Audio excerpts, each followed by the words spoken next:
கிறிஸ்துவுக்குள் பிரியமானவர்களுக்கு ஆண்டவராக இயேசு கிறிஸ்துவுடைய இனிய நாமத்தினாலே வாழ்த்துக்கள். இயேசுவின் வாழ்க்கை வரலாறு என்ற பகுதியிலே இயேசுவுடைய போதனையை குறித்து நாம் தியானிக்கிறோம்.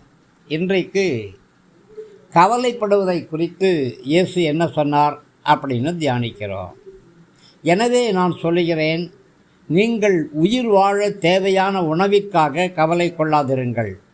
உங்கள் உடலுக்கு தேவையான உடைக்காகவும் கவலை கொள்ளாதிருங்கள். உணவை விடவும் முக்கியமானது ஜீவன். உடையை விட முக்கியமானது சரீரம். பறவைகளை பாருங்களேன், அவைகள் விதைப்பதோ அறுவடை செய்வதோ களஞ்சியங்களே சேமித்து வைப்பதோ இல்லை. ஆனாலும் உங்கள் பரலோக பிதா அவைகளுக்கு உணவளிக்கிறார். பறவைகளை காட்டிலும் நீங்கள் மிகுந்த முக்கியத்துவம் வாய்ந்தவர்கள். கவலைப்படுவதனாலே உங்களுடைய வாழ்நாட்களிலே ஒரு நாளை கூட உங்களால் கூட்ட முடியாது. உடைகளுக்காக ஏன் கவலைப்படுறீங்க? தோட்டத்தில் இருக்கிற மலர்களை பாருங்கள், அவை எப்படி வளர்கின்றன என்பதை பாருங்கள். அவைகள் வேலை செய்வதில்லை, தங்களுக்கான உடைகளை அவைகளே தயார் செய்து கொள்வதும் இல்லை. ஆனால் நான் உங்களுக்கு சொல்லுகிறேன், மாபெரும் பணக்கார மன்னனாகிய சாலமோன் ராஜா கூட இந்த பூக்களிலே ஒன்றைப் போல அழகாக உடை அணியவில்லை. அவ்வாறே தேவன் வயல்களில் இருக்கிற புற்களுக்கும் உடையை அணிவிக்கிறார். இன்றைக்கு உயிருடன் இருக்கும் புல் நாளைக்கு காய்ந்து போய் தீயிலே எட்டி எரிக்கப்படும்.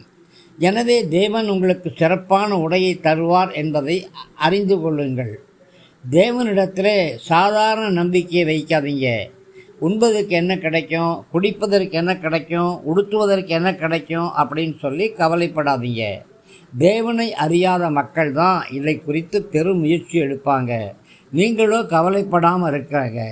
பரலோகத்திற்குரிய பிதா உங்களுக்கு இதெல்லாம் தேவை அப்படின்னு அறிவார். நீங்கள் முதலாவது தேவனுடைய ராஜ்யத்தை தேடுங்க. தேவன் விரும்பும் நற்செயல்களை செய்யுங்க. தேவ நீதியை நீங்கள் நாடுங்க. அப்பொழுது தேவன் உங்களுடைய மற்ற எல்லா தேவைகளையும் சந்திப்பார், நிறைவேற்றுவார். அதனால் நாளைய குறித்து கவலைப்படாமல் இருங்க. ஒவ்வொரு நாளுக்கும் ஒவ்வொரு தொல்லை உண்டு. அந்தந்த நாளுக்கு அந்தந்த பாடுகள் போதும்.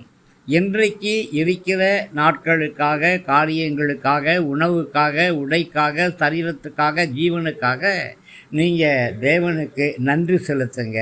நன்றி நிறைந்த வாழ்க்கையை வாழுங்க. உங்களுக்கு எல்லாமே நல்லதாகத்தான் நடக்கும். உங்களுடைய உணவு, உங்களுடைய சரீர, உங்களுடைய உடை, உங்களுடைய பணத்தேவை, ஆரோக்கியம், சுற்றுச்சூழல் எல்லாம் உங்களுக்கு நல்லா